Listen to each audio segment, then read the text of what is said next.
Joshua chapter 5.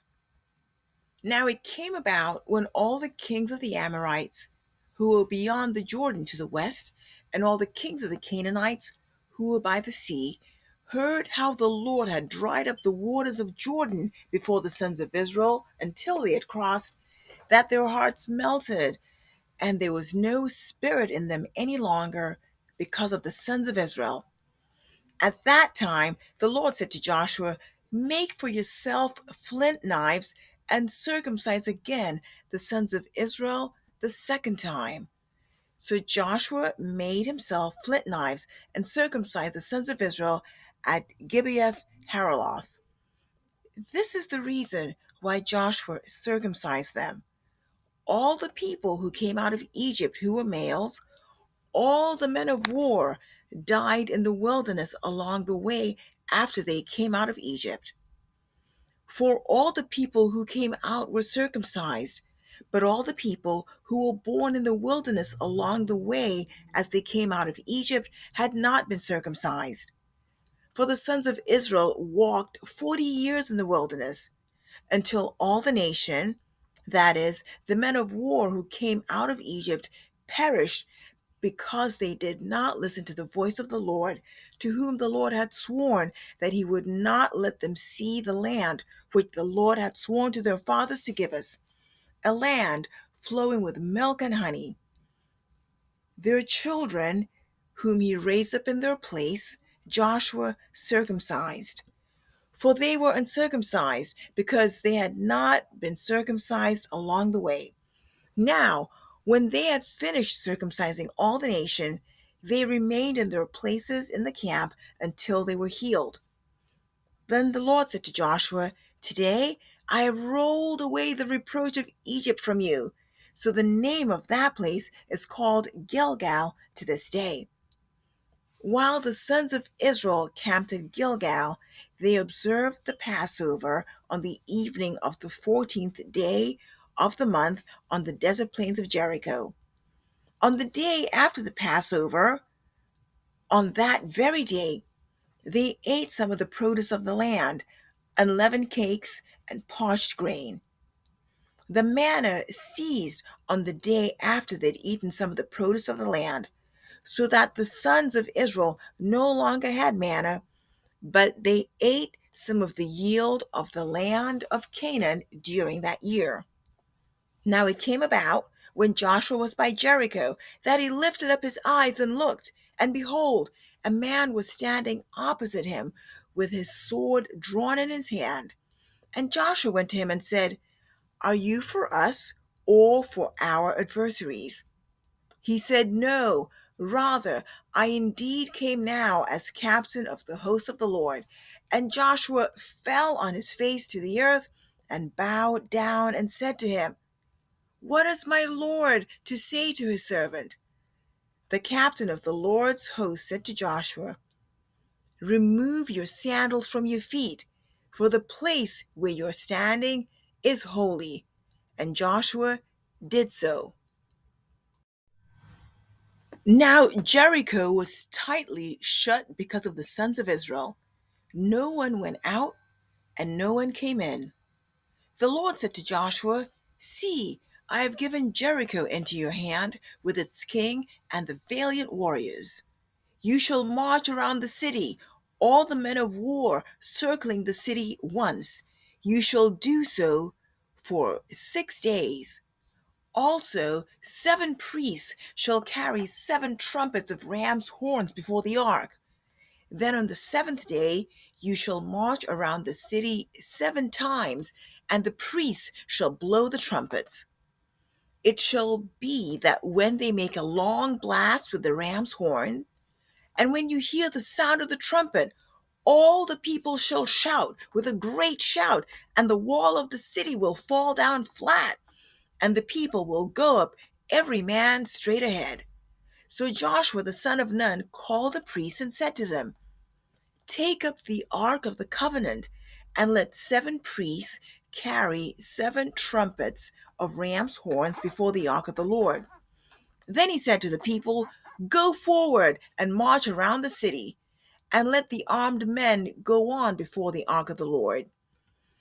And it was so that when Joshua had spoken to the people, the 7 priests carrying the 7 trumpets of ram's horns before the Lord went forward and blew the trumpets, and the ark of the covenant of the Lord followed them.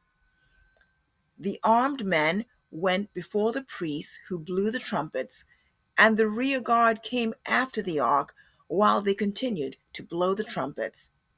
But Joshua commanded the people, saying, "You shall not shout, nor let your voice be heard, nor let a word proceed out of your mouth until the day I tell you, shout. Then you shall shout."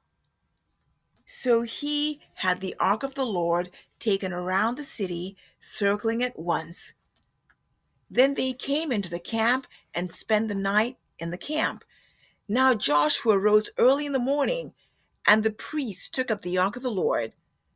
The 7 priests, carrying the 7 trumpets of ram's horns before the ark of the Lord, went on continually and blew the trumpets, and the armed men went before them, and the rear guard came after the ark of the Lord, while they continued to blow the trumpets. Thus, the second day they marched around the city once and returned to the camp. They did so for 6 days. Then on the seventh day they rose early at the dawning of the day and marched around the city in the same manner 7 times. Only on that day they marched around the city 7 times. At the seventh time, when the priests blew the trumpets, Joshua said to the people, "Shout, for the Lord has given you the city. The city shall be under the ban. It and all that is in it belongs to the Lord. Only Rahab the harlot and all who are with her in the house shall live, because she hid the messengers who were sent. But as for you, only keep yourselves from the things under the ban, so that you do not covet them, and take some of the things under the ban, and make the camp of Israel accursed, and bring trouble on it. But all the silver and gold and articles of bronze and iron are holy to the Lord. They shall go into the treasury of the Lord." So the people shouted, and the priests blew the trumpets. And when the people heard the sound of the trumpet, the people shouted with a great shout, and the wall fell down flat, so that the people went up into the city, every man straight ahead, and they took the city. They utterly destroyed everything in the city, both man and woman, young and old, and ox and sheep and donkey, with the edge of the sword. So Joshua said to the 2 men who spied out the land, "Go into the harlot's house and bring the woman and all she has out of there, as you have sworn to her." So the young men who were spies went in and brought out Rahab and her father and her mother and her brothers and all she had. They also brought out all her relatives and placed them outside the camp of Israel. They burned the city with fire and all that was in it. Only the silver and gold and articles of bronze and iron they put into the treasury of the house of the Lord. However, Rahab the harlot and her father's household and all she had Joshua spared. And she has lived in the midst of Israel to this day, for she hid the messengers whom Joshua sent out to spy Jericho. Then Joshua made them take an oath at that time, saying, "Cursed before the Lord is the man who rises up and builds the city Jericho. With the loss of his firstborn, he shall lay its foundation, and with the loss of his youngest son, he shall set up its gates." So the Lord was with Joshua, and his fame was in all the land. Joshua chapter 7. But the sons of Israel acted unfaithfully in regard to the things under the ban. For Achan, the son of Carmi, the son of Zabdi, the son of Zerah, from the tribe of Judah, took some of the things under the ban. Therefore the anger of the Lord burned against the sons of Israel. Now Joshua sent men from Jericho to Ai, which is near Beth-aven, east of Bethel, and said to them, "Go up and spy out the land." So the men went up and spied out Ai. They returned to Joshua and said to him, "Do not let all the people go up, for only about 2 or 3 thousand men need to go up to Ai. Do not make all the people toil up there, for they are few." So about 3,000 men from the people went up there, but they fled from the men of Ai. The men of Ai struck down about 36 of their men and pursued them from the gate as far as Shebarim and struck them down on the descent. So the hearts of the people melted and became as water. Then Joshua tore his clothes and fell to the earth on his face before the ark of the Lord until the evening, both he and the elders of Israel, and they put dust on their heads. Joshua said, "Alas, O Lord God, why did you ever bring this people over the Jordan, only to deliver us into the hand of the Amorites to destroy us? If only we had been willing to dwell beyond the Jordan. O Lord, what can I say, since Israel has turned their back before their enemies? For the Canaanites and all the inhabitants of the land will hear of it, and they will surround us and cut off our name from the earth. And what will you do for your great name?" So the Lord said to Joshua, "Rise up. Why is it that you've fallen on your face? Israel has sinned, and they have also transgressed my covenant which I commanded them. And they have even taken some of the things under the ban, and have both stolen and deceived. Moreover, they have also put them among their own things.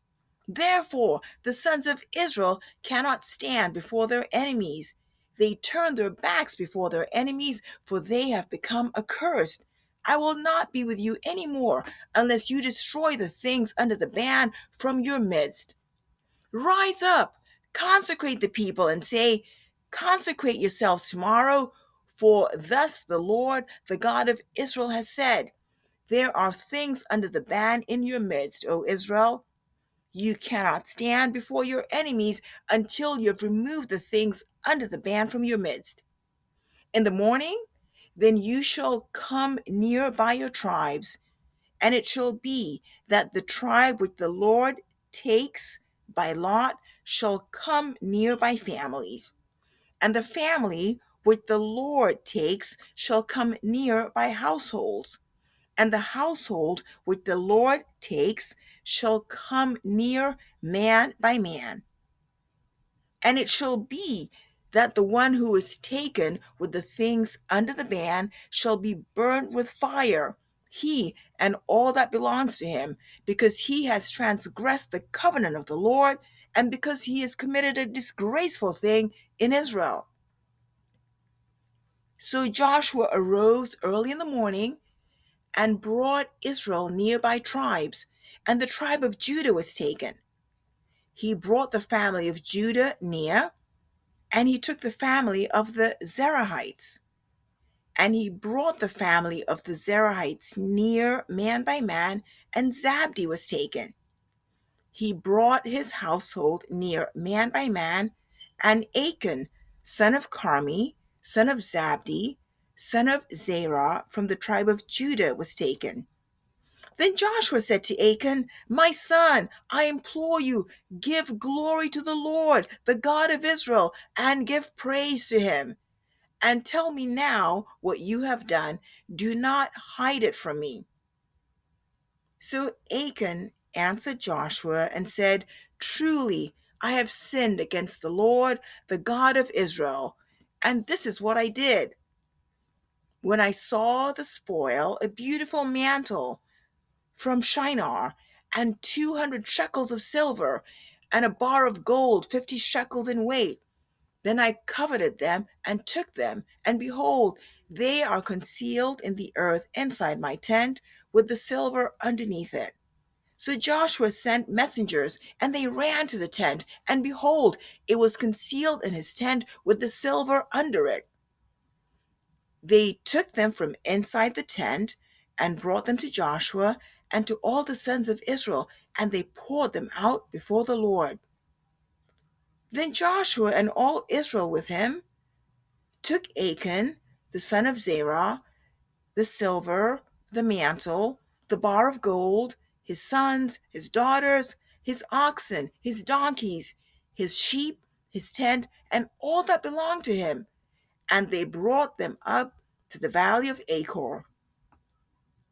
Then Joshua said, "Why have you troubled us? The Lord will trouble you this day." And all Israel stoned them with stones, and they burnt them with fire after they stoned them with stones.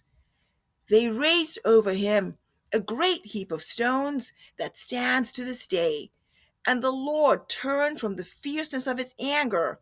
Therefore, the name of that place has been called the Valley of Achor to this day. Joshua chapter 8. Now the Lord said to Joshua, "Do not fear or be dismayed. Take all the people of war with you and arise.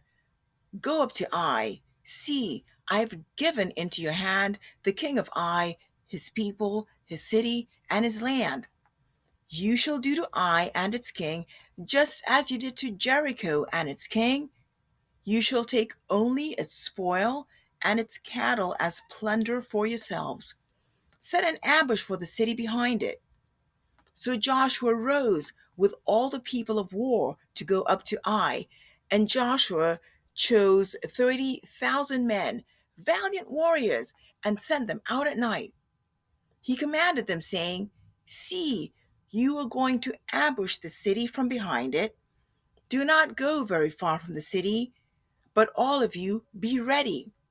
Then I and all the people who are with me will approach the city. And when they come out to meet us, as at first, we will flee from before them. They will come after us until we have drawn them away from the city, for they will say, 'They are fleeing before us as at first.' So we will flee before them. And you shall arise from your ambush and take possession of the city, for the Lord your God will deliver it into your hand. Then it will be, when you've seized the city, you shall set the city on fire. You shall do it according to the word of the Lord. See, I have commanded you." So Joshua sent them away, and they went to the place of ambush and remained between Bethel and Ai on the west side of Ai. But Joshua spent that night among the people. Now Joshua rose early in the morning and mustered the people, and he went up with the elders of Israel before the people to Ai. Then all the people of war who were with him went up and drew near and arrived in front of the city and camped on the north side of Ai. Now there was a valley between him and Ai. And he took about 5,000 men and set them in ambush between Bethel and Ai on the west side of the city. So they stationed the people, all the army that was on the north side of the city, and its rear guard on the west side of the city, and Joshua spent that night in the midst of the valley. It came about, when the king of Ai saw it, that the men of the city hurried and rose up early and went out to meet Israel in battle, he and all his people at the appointed place before the desert plain. But he did not know that there was an ambush against him behind the city. Joshua and all Israel pretended to be beaten before them and fled by way of the wilderness. And all the people who were in the city were called together to pursue them, and they pursued Joshua and were drawn away from the city. So not a man was left in Ai or Bethel who had not gone out after Israel. And they left the city unguarded and pursued Israel. Then the Lord said to Joshua, "Stretch out the javelin that is in your hand toward Ai, for I will give it into your hand." So Joshua stretched out the javelin that was in his hand toward the city.